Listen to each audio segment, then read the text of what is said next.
வணக்கம் நண்பர்களே. இந்த வீடியோவில் 6ஆம் வகுப்பு பாடத்திட்டத்தில் கொடுக்கப்பட்டிருக்கிற எட்கர் ஆல்பர்ட் கிறிஸ்டினுடைய போயம் டீம் ஒர்க் என்பதைத்தான் பார்க்க போகிறோம். ஒரு அணியாக சேர்ந்து செயல்படுவதன் மேன்மையை இந்த கவிதையானது விளக்குகிறது. முதலில் எட்கர் ஆல்பர்ட் கிறிஸ்டை குறித்து பார்ப்போம். எட்கர் ஆல்பர்ட் கிறிஸ்டின் இலக்கிய பணியானது 14 வயதில் 1895ஆம் ஆண்டு டெட்ராய்ட் ஃப்ரீ பிரஸுக்கு அவர் எழுதிய கவிதையோடு தொடங்கியது.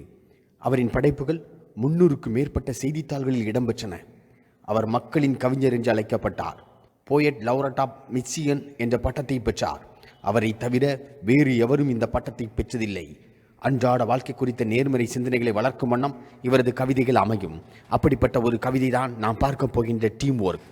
இந்த கவிதையில் மொத்தம் 24 வரிகள் கொடுக்கப்பட்டுள்ளது. வரி வரியாக விளக்கத்தை பார்ப்போம். It's all very well to have courage and skill. தைரியத்துடனும் திறமையுடனும் இருப்பது மிக சால சிறந்தது, நல்லது. And it's fine to be counted star. ஒரு துறையில் விளையாட்டில் நட்சத்திரமாக ஜொலிப்பது நன்றுதான். But the single deed with its touch of thrill doesn't tell the man you are. ஆனால் ஒற்றை துணிகரமான சாகச செயல் மட்டும் நாம் யார் என்பதை இந்த உலகிற்கு காட்டாது. For there is no lone hand in the game we play. For there is no lone hand in the game we play. நம்ம ஒரு அணியாக ஒரு கேம் விளையாண்டுக்கிட்டு இருக்கோம். அப்படி விளையாடும்போது ஒற்றை வீரனாக நாம் எந்த காரியத்தையும் சாதித்து விட முடியாது. தன்னந்தனியாக இருந்து நான் சாதிப்பேன் அப்படின்னு சொல்லி சாதிக்க முடியாது. We must work to a bigger scheme.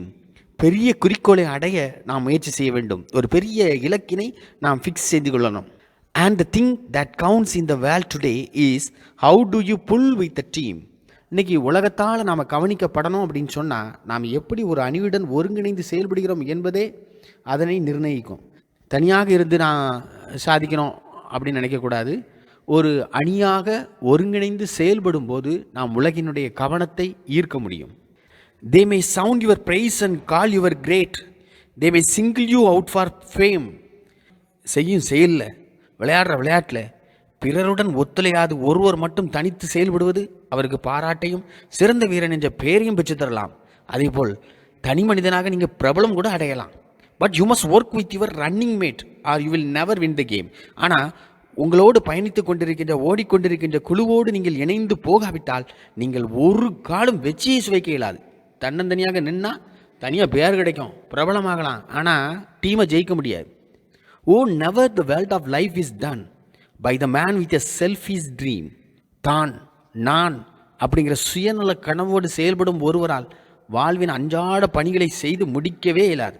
அன்றாட வாழ்க்கையில் நாம் பிறர் துணையின்றி வாழக்கூடுமா? நிச்சயமே இயலாது. For the battle is lost or the battle is won by the spirit of the team. ஒரு போரில் நாம் ஜெயிக்கிறது தோக்கிறது அப்படிங்கிறது எதால் நிர்ணயிக்கப்படுது அப்படின்னு சொன்னால் அந்த அணியினுடைய டீம் ஸ்பிரிட்டு, குழு உணர்வை பொறுத்து தான் அமையுது. You may think it's fine to be prize for skill. ஒரு இலக்கை நோக்கி நீங்கள் முன்னேறுகையில் உங்களை மற்றவர் புகழ்வது சிறப்பானது என்று நீங்கள் எண்ணலாம். But a greater thing to do is to set your mind and set your will on the goal that's just in view. ஆனால் அதை காட்டிலும் முக்கியமான ஒன்று இருக்குது. அது என்னென்னா, உங்கள் கண்ணுக்கு எதிராக தெரியும் வெற்றி எல்லையை நோக்கி உங்கள் மனதையும் உங்கள் மன உறுதியும் நிலைநிறுத்தி கொண்டு நாம் ஓடுவதாகும். It's helping your fellow man to score when his chances hopeless seem. உங்களோடு பணிபுரியும் அல்லது உங்களோடு விளையாடுவோரின் வெற்றி வாய்ப்பு குறைவாக தெரியுமானால் அவர்கள் வெற்றி பெறுவதற்கு நீங்கள் அவர்களுக்கு உதவ வேண்டும். It's forgetting self till the game is over and fighting for the team. போட்டி அல்லது பணி முடியும் வரை நான் எனது என்பதை மறந்து குழுவின் வெற்றிக்காக போராட வேண்டும். இப்படியாக கவிதை முடிகிறது.